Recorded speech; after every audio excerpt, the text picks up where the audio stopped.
dia.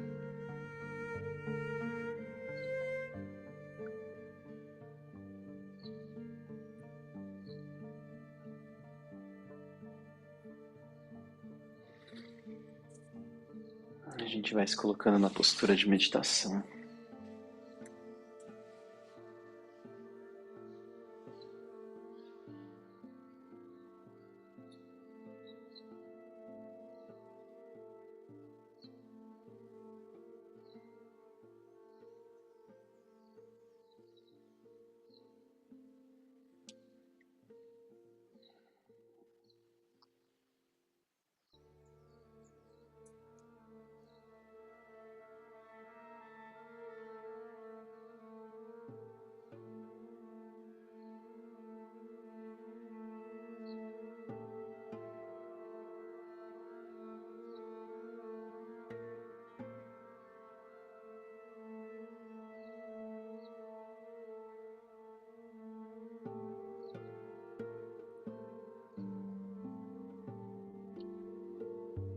Não faz da postura uma posição de espera,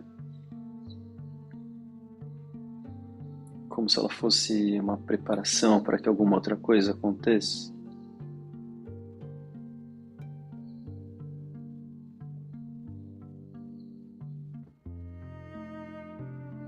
O asana tem o fim nele próprio.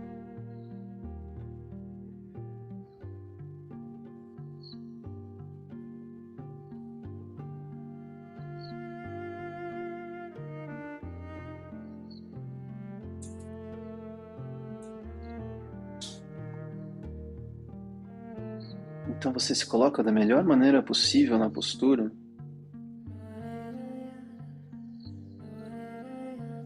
Não para que ela sirva para outra coisa, além dela mesma.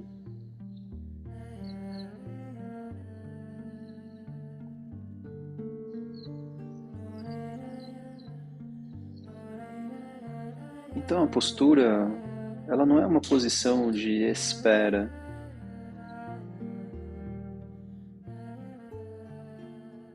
E a gente não coloca nela nenhum aspecto de esperança, como se alguma coisa fosse acontecer no futuro.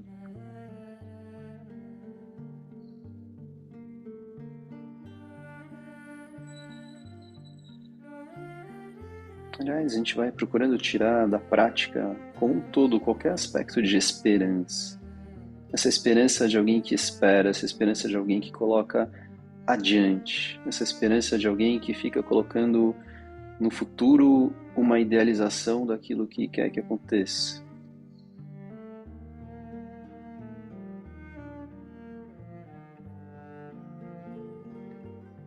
E o que faz com que a gente não perceba a realidade que só acontece agora.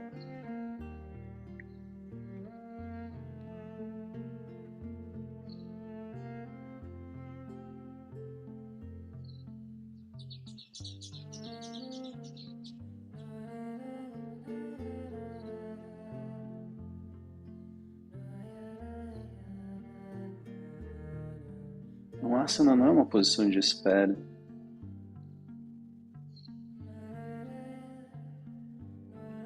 Na prática, a gente não está esperando o que vai acontecer depois.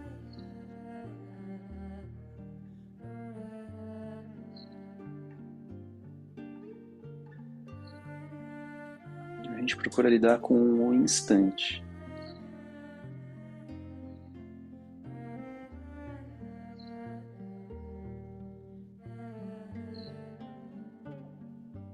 Então você faz a sua melhor postura agora.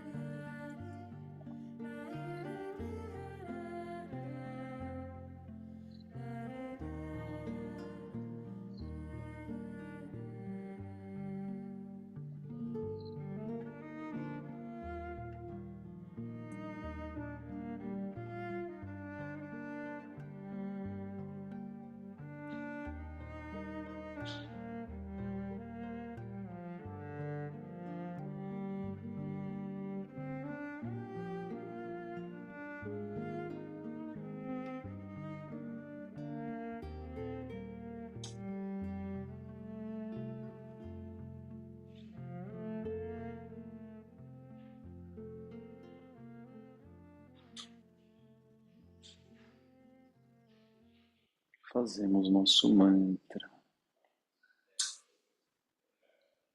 Inspire. Om Sahana Bhavatu Sahanao Bhunaktu Sahaviryam Karavavahai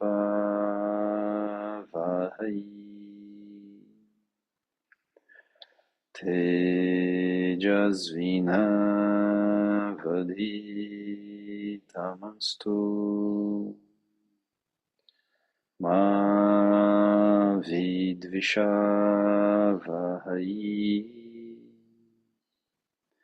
Om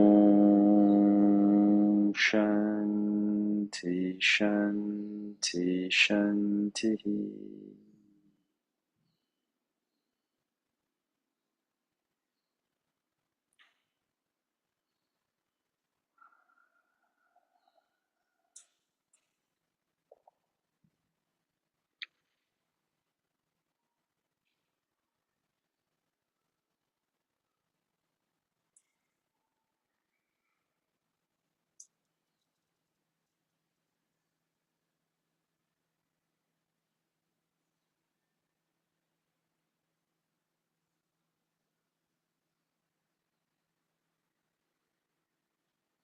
Então,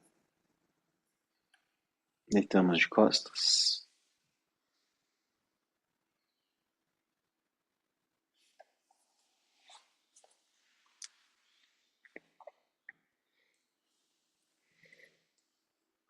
Quando deitar, abraça os joelhos.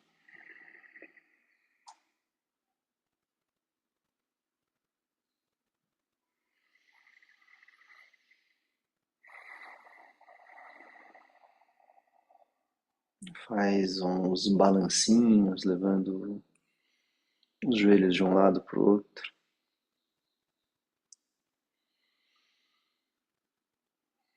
Vai soltando bem o quadril, a lombar, a região das escápulas, dos ombros. A cabeça bem apoiada no chão, não deixa o queixo apontando para cima.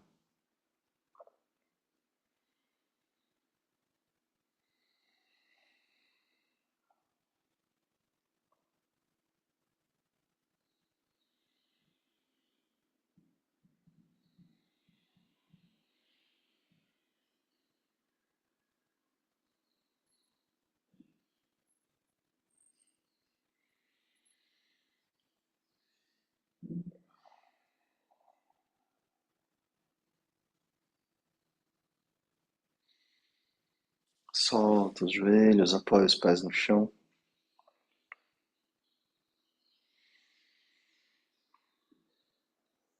E a gente vai começar a fazer aquele balancinho onde os pés ficam grudados no chão.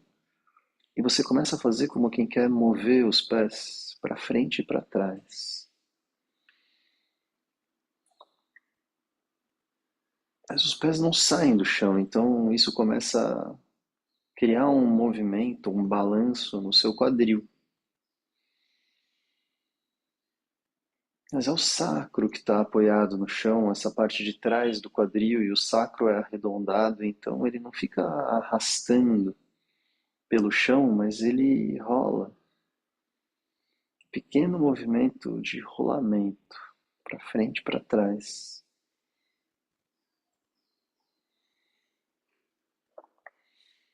Então tem uma pequena ação das coxas, nessa intenção assim de levar um movimento para os pés. Esse movimento dos pés não acontece.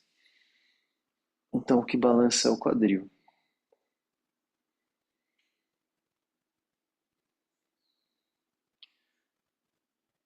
Então presta atenção, porque não é um movimento que nasce do quadril. Você não está movendo o seu quadril.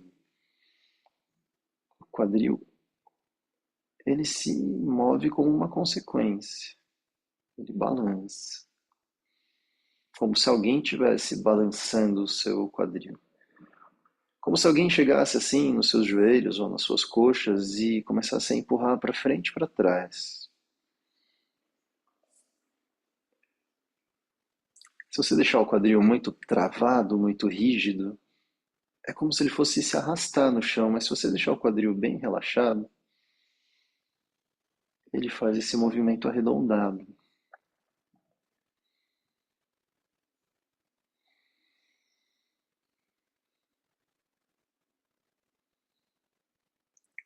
O sacro se comunica com o crânio através da coluna vertebral. Então, se o sacro se move, o crânio também se move. E vai deixando essa articulação da cervical com o crânio bem solta e relaxada para que a cabeça role também e não se arraste no chão. E aí o sacro e o crânio apresentam um movimento relacionado. Existe uma certa harmonia entre eles.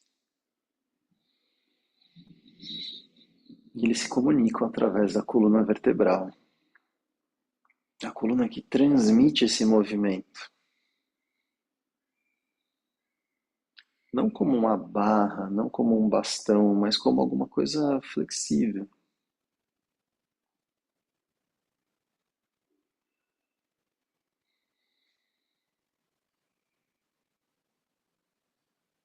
Procura manter um ritmo.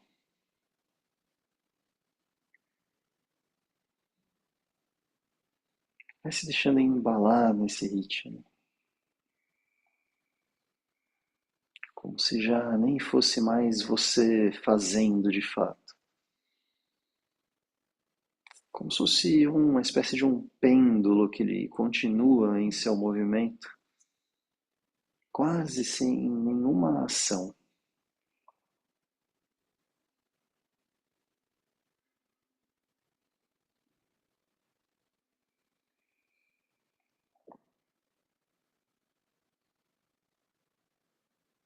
Movimentos do sacro, movimentos do crânio, articulados pela coluna.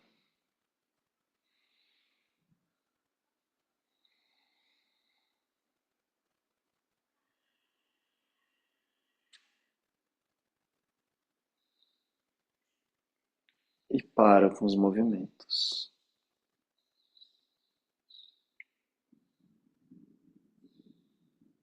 Se deixa alcançar pelas sensações que vêm pelas costas, pela parte de trás do crânio, pela parte de trás do tronco, pela parte de trás do quadril.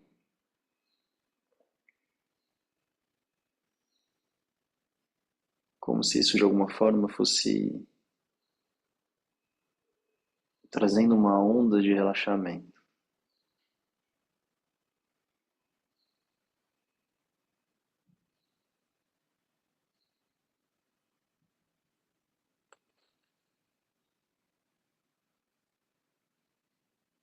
Acompanhe essas sensações acontecendo.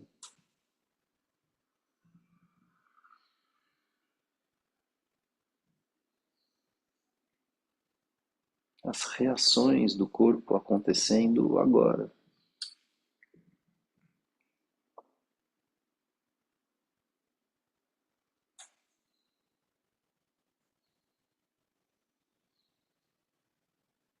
Será que ainda é possível reconhecer o efeito desse balancinho no corpo?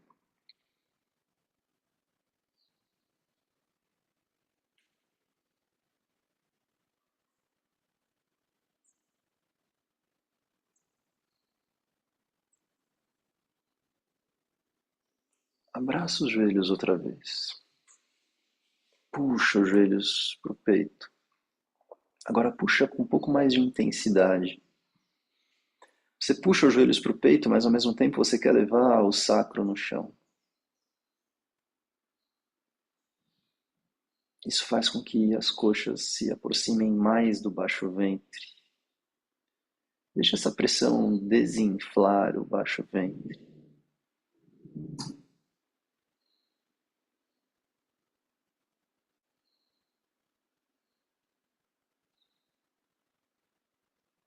Com a maior leveza possível, leva a testa na direção dos joelhos. Procura não criar excessos de tensão na frente do pescoço, mas como se tivesse alguma coisa por trás, pela nuca, pelo alto das costas, que te ajuda a se elevar.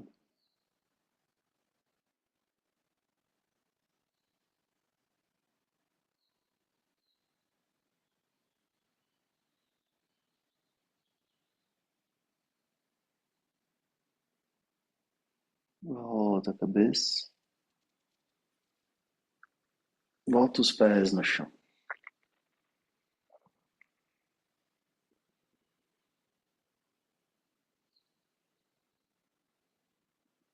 E vê se voltar da postura desperta algum efeito, alguma reação, alguma sensação.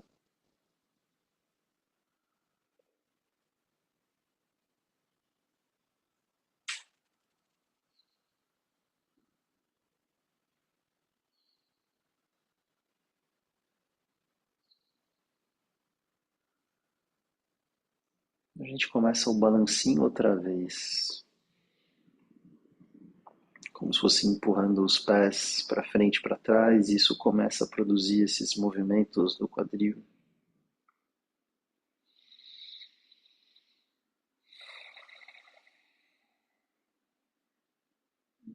E imediatamente começam os movimentos no crânio. Relaxa bem essa transição sacro-lombar.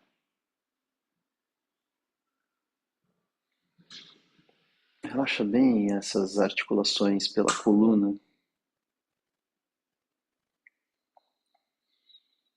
E deixa o movimento do sacro ser transmitido para o crânio com a maior liberdade possível.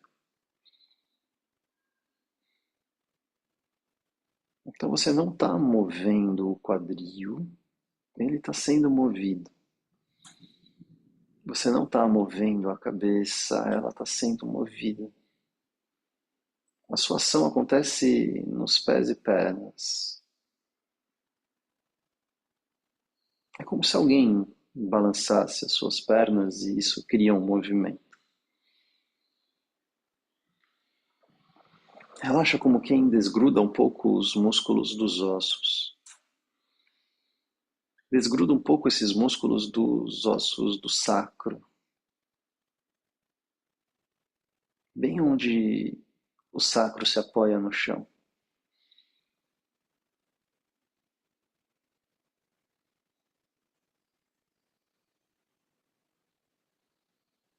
Desgruda um pouco a pele dos músculos bem onde o sacro se apoia no chão.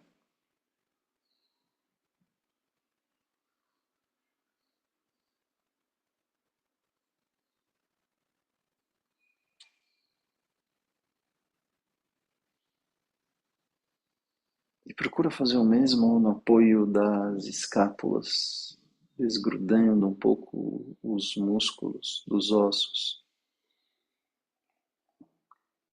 e a pele dos músculos, bem onde as escápulas se apoiam no chão.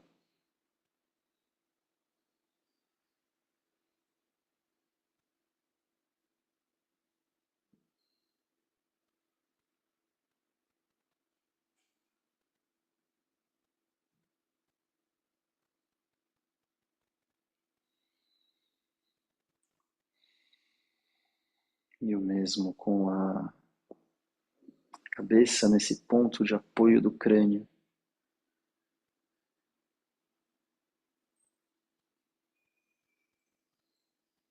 Soltando um pouco mais a pele.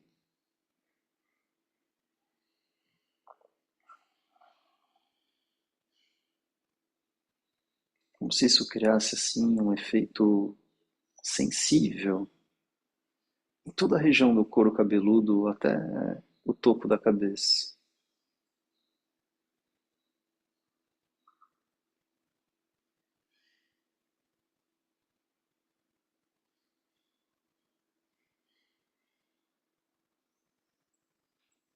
para com os movimentos. Se deixa tomar pelas sensações.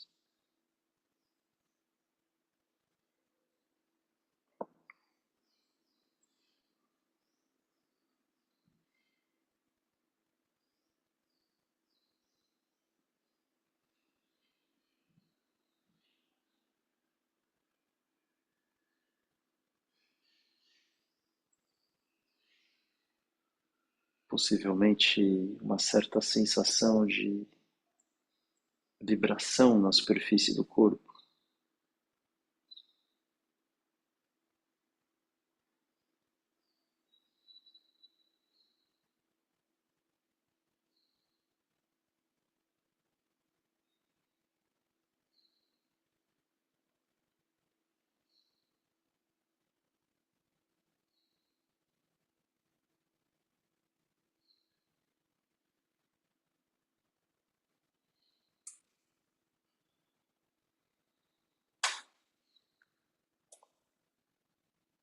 Abraça outra vez os joelhos, puxa os joelhos na direção do peito. Pavana Muktasana.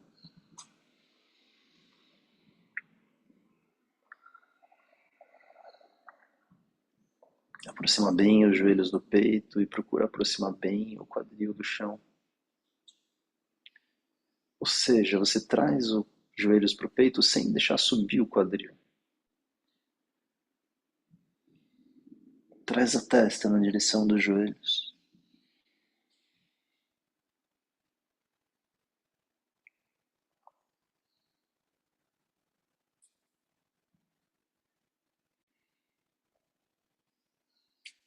Engancha os dedões dos pés com as mãos e leva os pés lá para o teto, tentando estender as pernas. Os pés como se puxassem as mãos lá para cima. Então não são só as mãos que puxam os pés para baixo, mas são os pés que puxam as mãos para cima.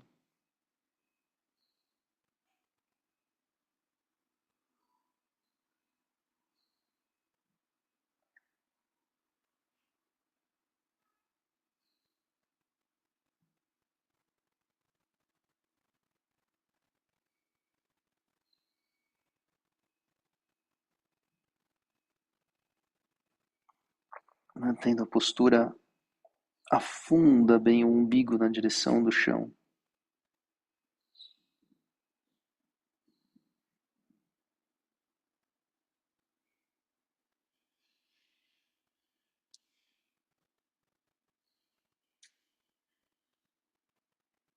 E volta.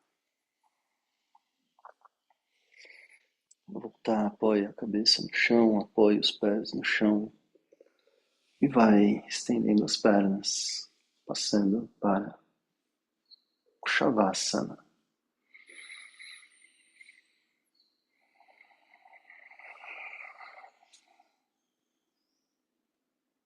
Vê como está a sua respiração.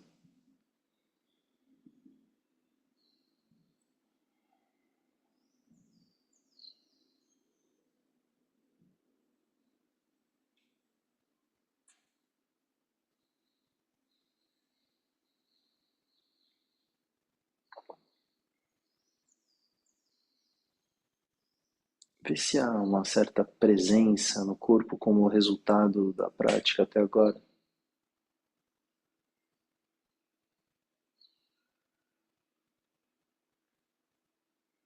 Coisas muito simples que vão ajudando a gente a restabelecer esse vínculo perdido da nossa consciência no corpo.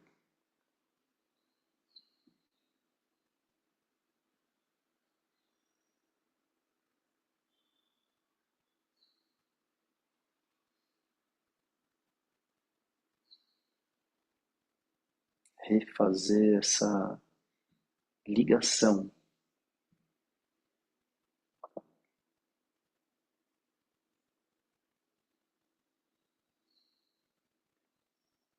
Para que a mente não fique vagando por aí sem corpo, nos seus próprios pensamentos,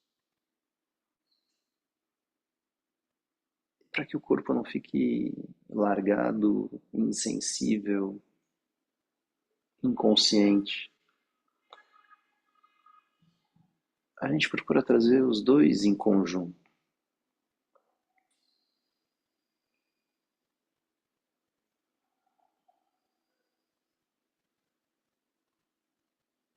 E o quanto que tanto o nosso corpo como a nossa mente parecem gostar disso. O quanto que isso parece trazer sentido.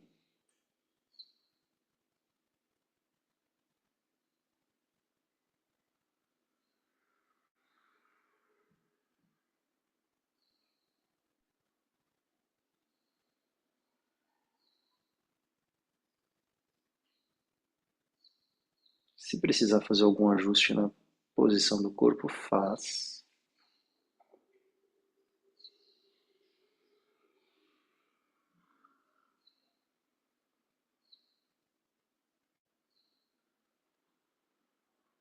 E depois de atender essas necessidades de ajustes do corpo, procura manter a posição imóvel até que surja uma outra necessidade. Se surgir, você atende.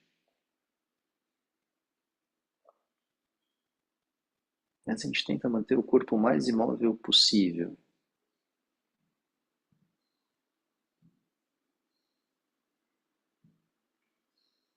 Leva sua atenção na ponta do nariz.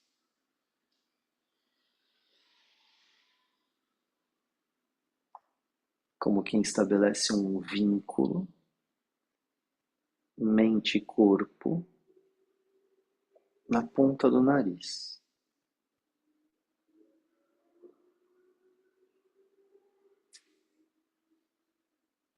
Deixando que as informações sensoriais da ponta do nariz te alcancem numa tentativa de sentir a ponta do nariz.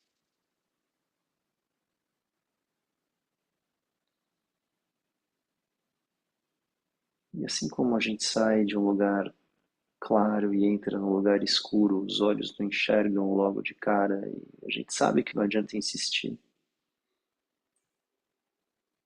A mesma coisa acontece agora, eu vou tentar sentir a ponta do nariz e talvez eu não consiga sentir logo de cara e não adianta insistir. É preciso dar um tempo. Eu fico ali, como quem espera os olhos se acostumarem. Eu espero que esse vínculo vá acontecendo.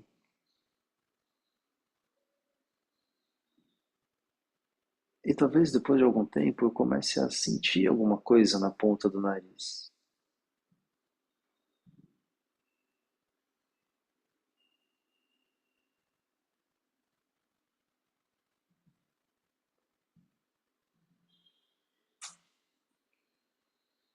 E então vou procurando trazer a minha respiração e ver se a respiração me ajuda a sentir algo na ponta do nariz. O que acontece na ponta do nariz quando eu inspiro? E o que acontece quando eu expiro?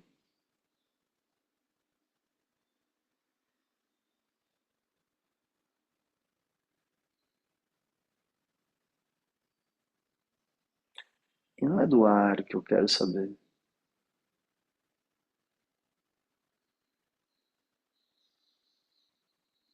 É do movimento sutil relacionado com a respiração.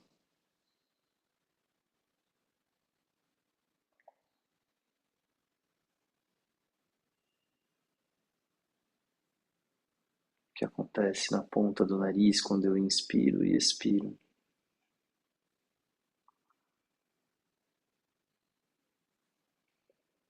E talvez sensações inexistentes ou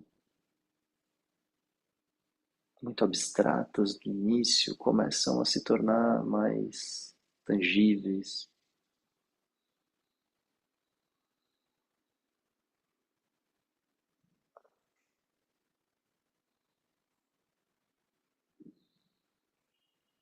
Então leva a sua mente, a sua atenção, a sua presença para o fundo da boca. Essa área macia do fundo da boca, acima da úvula, atrás do palato mole.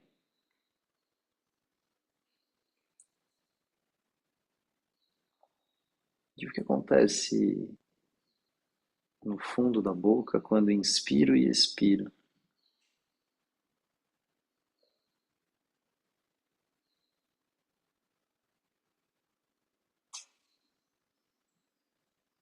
Uma região sensível, maleável, afetada pelos movimentos da respiração.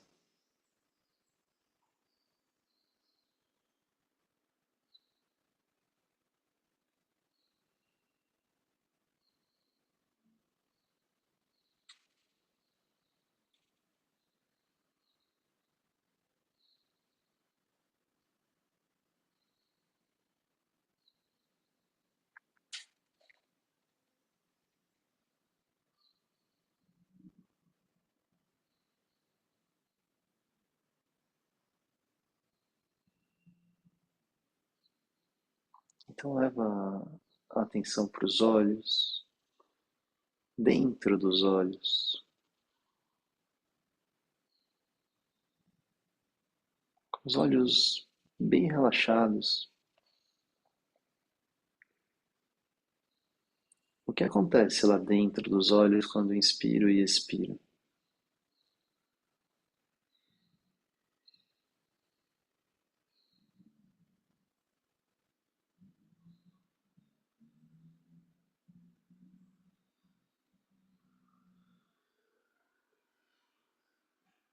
E não tem nada que precise ser imaginado. A respiração está aí acontecendo de fato. Os olhos estão aí de fato, concretamente. E são sensíveis, transmitem informações sensoriais.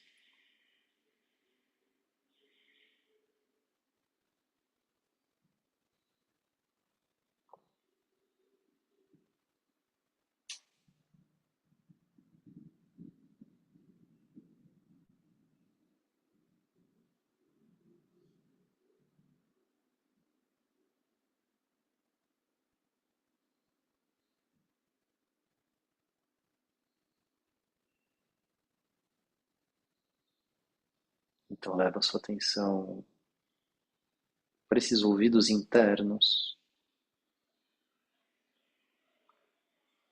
de um lado e do outro, ao mesmo tempo.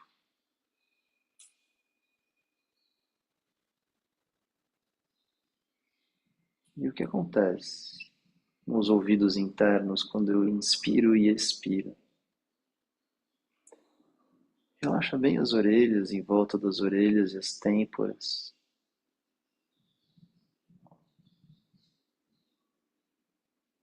E tenta se colocar lá dentro dos ouvidos. Não como quem observa de fora, mas como quem experiencia.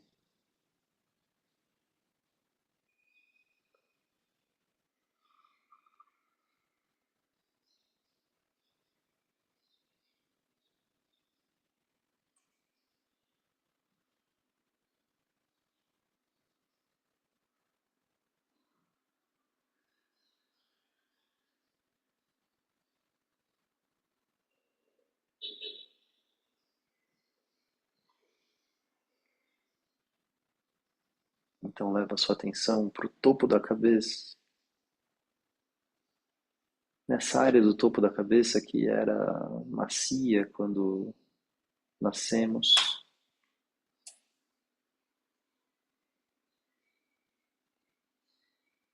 O que acontece no topo da cabeça quando inspiro e expiro?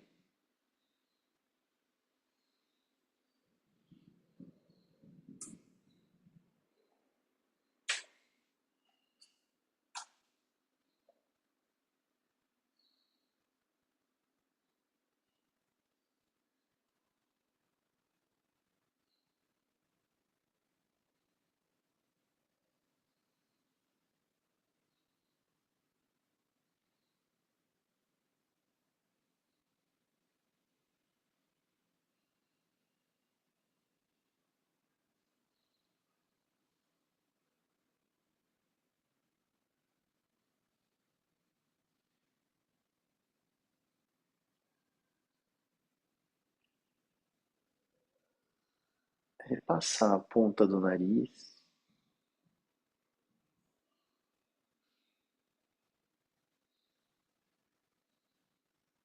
o fundo da boca,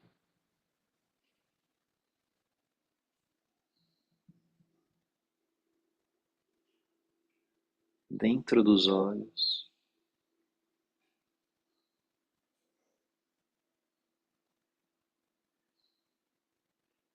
nos ouvidos internos,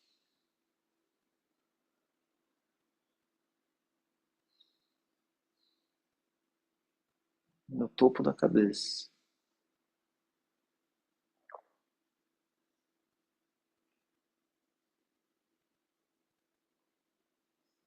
E todos ao mesmo tempo. O que acontece em todos esses pontos ao mesmo tempo, quando inspiro e expiro?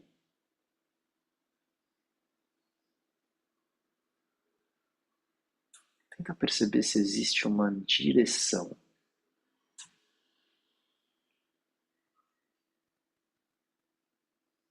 A inspiração me leva numa direção, a expiração me leva em outra direção.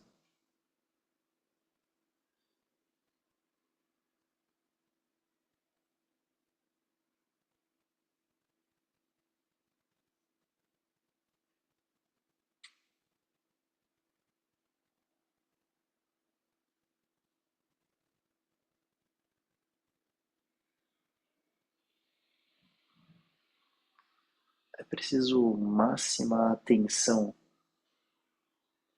para dar conta de todos os pontos ao mesmo tempo.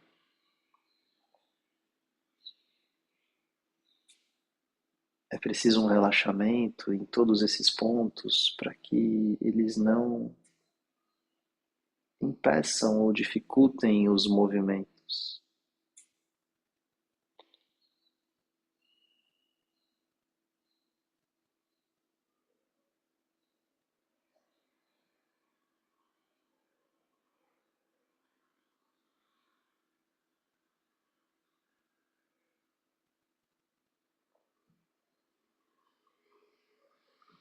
O que acontece na ponta do nariz, no fundo da boca, nos olhos, nos ouvidos, no topo da cabeça.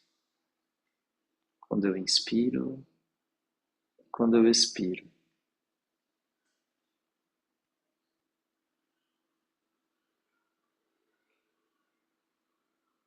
Qual é a direção quando eu inspiro? Qual é a direção quando eu expiro?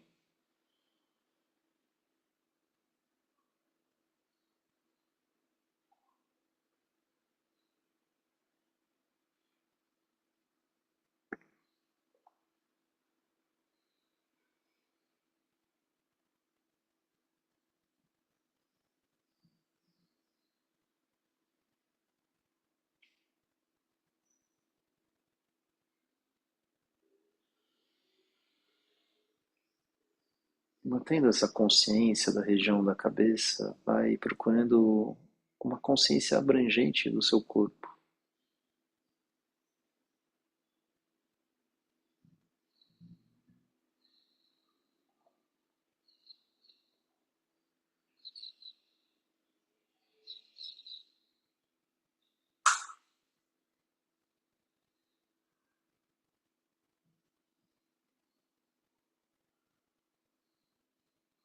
Sentir o corpo inteiro ao mesmo tempo.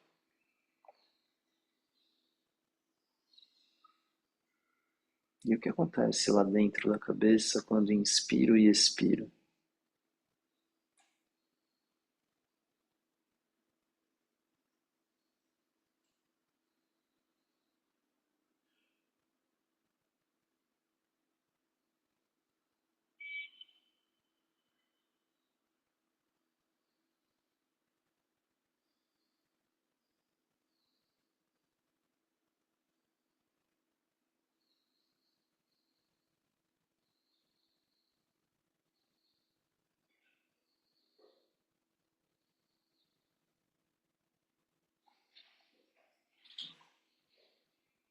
Então, Aí toma algumas respirações mais profundas.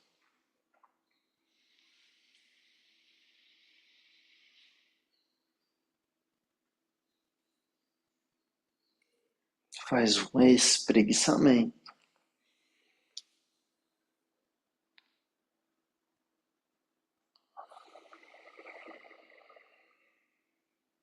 E vamos nos sentando.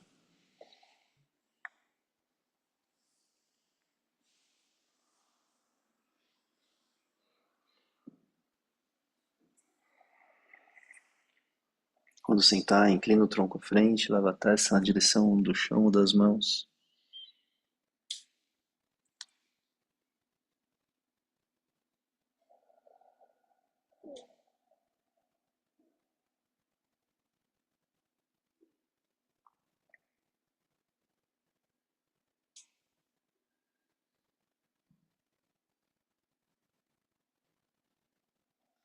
Estende os braços lá para frente, as palmas das mãos bem apoiadas no chão. Cresce com essas linhas de alongamento, de um lado e outro da coluna.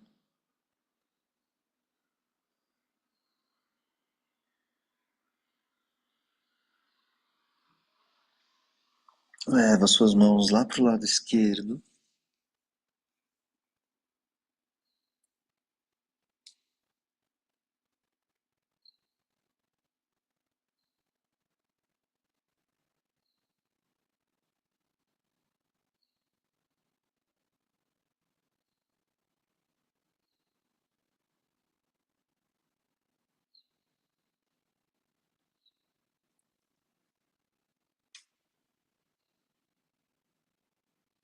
Volta ao meio. Leva suas mãos lá para o lado direito.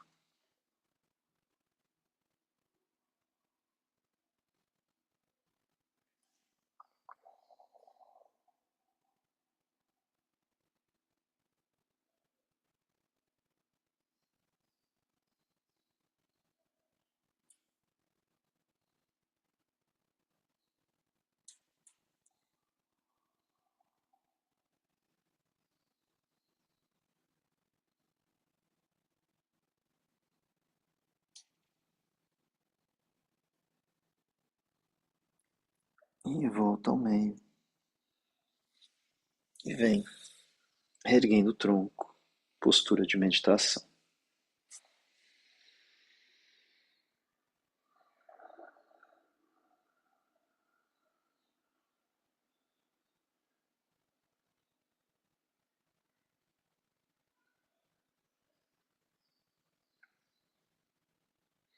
Leva os braços estendidos lá para cima. Aponta os dedos para o teto.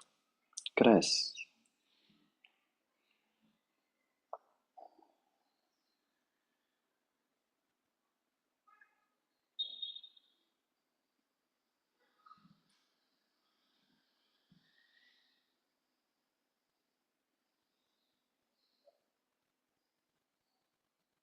É como se a sua base, essa base dos isquios e do quadril, chegasse até embaixo do diafragma. Então tudo até a altura do diafragma é base. E do diafragma para cima é o que vai sendo sustentado pela base com leveza. Então traz leveza para sua caixa torácica, para o encaixe dos ombros, para a elevação dos braços, até o topo da cabeça, até as pontas dos dedos.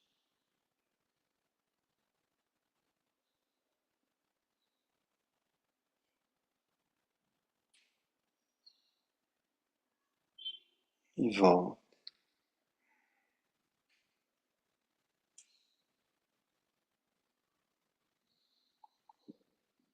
E quando volta, deixa os ombros descerem.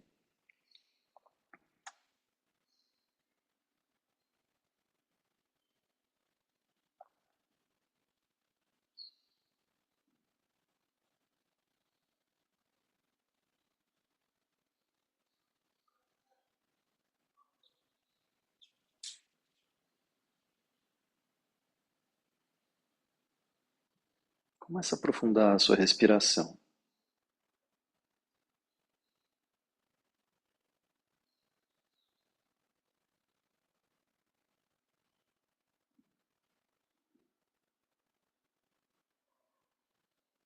É como se na inspiração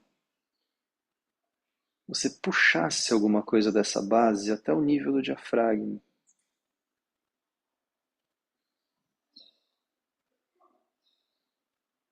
É como se trouxesse, de alguma maneira, a firmeza da base até o nível do diafragma.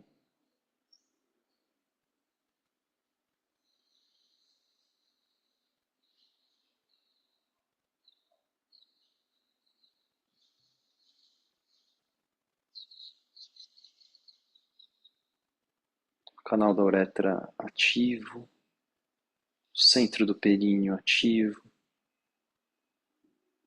região anal ativa.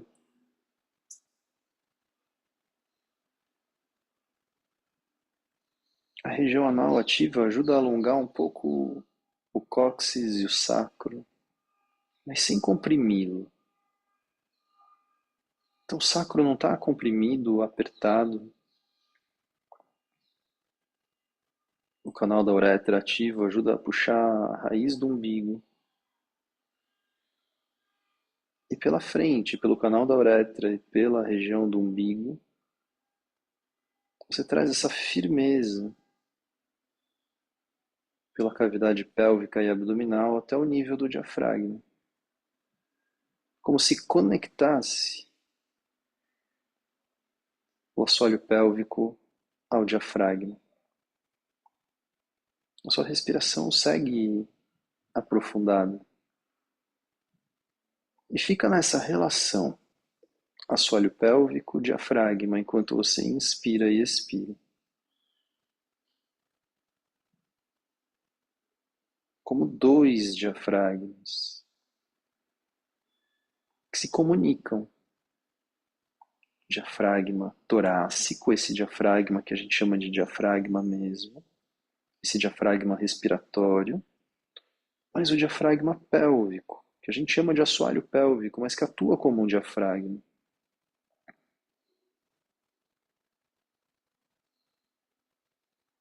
Então, assim como a gente buscou a relação crânio-sacro naquele balancinho, comunicados pela coluna, procura agora a relação desses dois diafragmas, pélvico e torácico, comunicados por essas relações de tensões e pressões.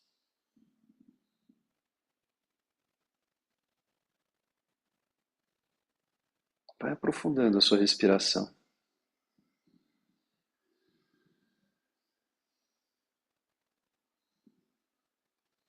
Nesse aprofundamento da respiração, vai estimulando um certo aumento de pressão nessa cavidade pélvica e abdominal, intensificando essa sucção do canal da uretra e do períneo, criando um pouco mais de pressão para empurrar o seu diafragma para cima. E as respirações vão sendo torácicas. Expande bem a sua caixa torácica.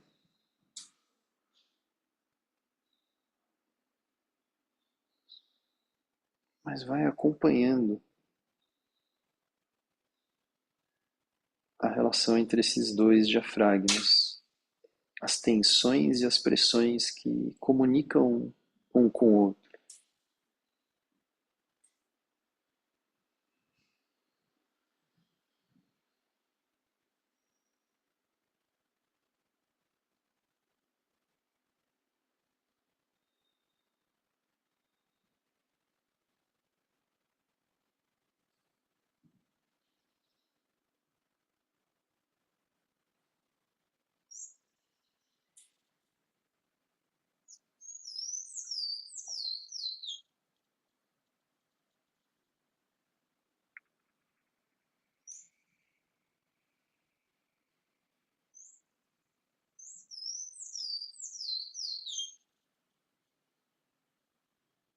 Procura reconhecer essa espécie de firmeza que se estabelece entre um diafragma e outro.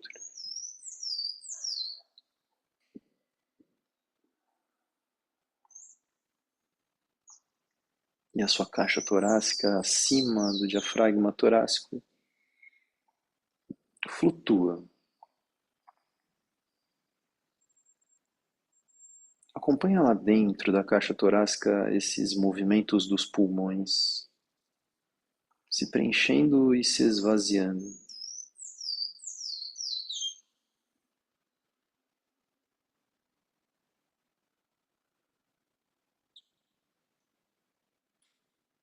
Enquanto a área do coração permanece expandida o tempo inteiro, os pulmões inflam e desinflam.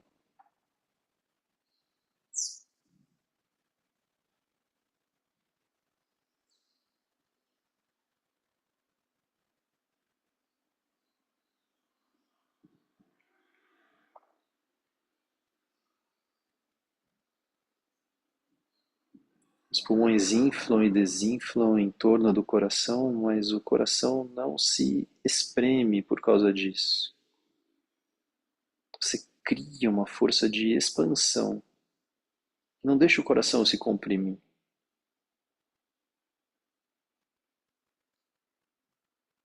Essa força de expansão em torno do coração tem relação com esses diafragmas, com a tensão e as pressões entre eles.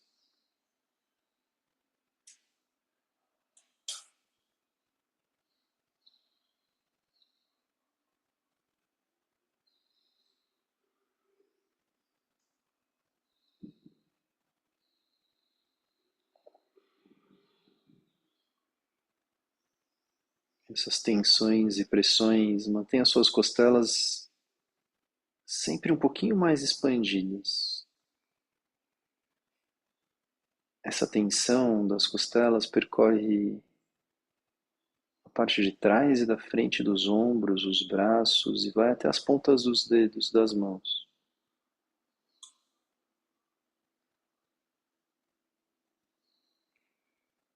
Une polegar e indicador, aquele famoso Jnana Mudra. Os outros dedos estão ativos também, como se tivesse uma energia até a ponta dos dedos. Você une polegar e indicador e experimenta apertar um pouco e soltar. Fazer isso algumas vezes e sentir essa tensão das pressões sendo transmitida pelos braços, pelos ombros. Isso causa uma modificação na estrutura, na sensação das suas costelas.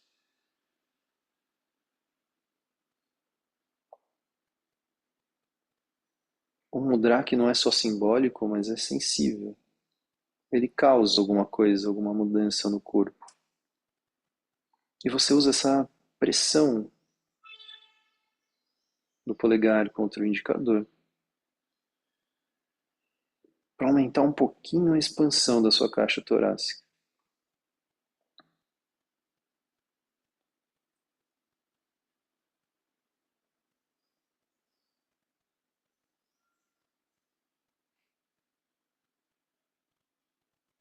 Mantenha a postura, vai deixando a respiração livre.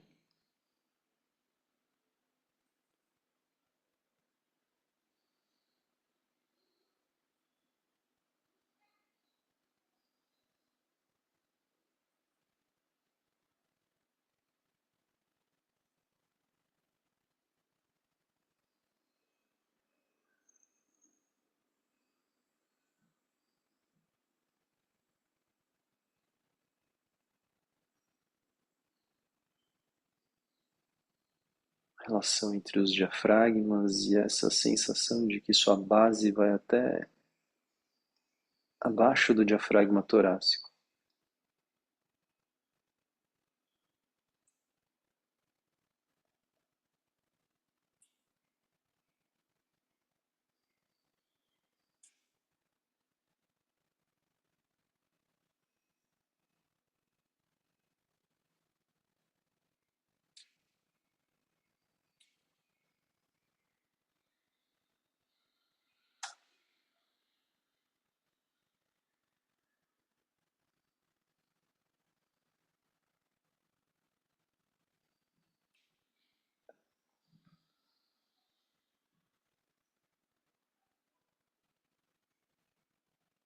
depois faz a posição das mãos. Faz uma inspiração bem profunda, soltando o ar devagar. Retoma alguns movimentos. Até aí, lentamente, piscando, abrindo os olhos.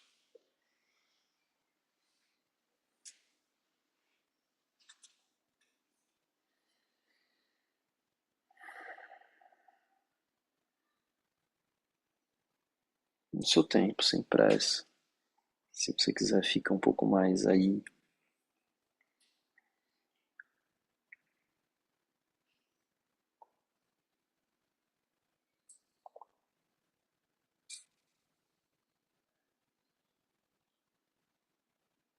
Muito bem. Então a gente começa a falar dessa relação importante entre os diafragmas do corpo. Tem um que chama diafragma mesmo, mas é como se os outros também fossem diafragmas, né? Diafragma pélvico, diafragma torácico e tem outros. Diafragma laríngeo, diafragma craniano, e a gente vai tentando reconhecer as relações entre eles por meio dessas tensões e pressões. Tensões porque a gente cria uma tensão na uretra, cria uma tensão na área do umbigo, cria uma tensão que se transmite internamente e estabelece essa relação mais nítida de pressões entre um e outro, uma área, conduzidos pela respiração. Enfim, vamos indo. Muito bem. Bom dia. Amanhã nos encontramos, amanhã tem relatos, então vê se você pode participar.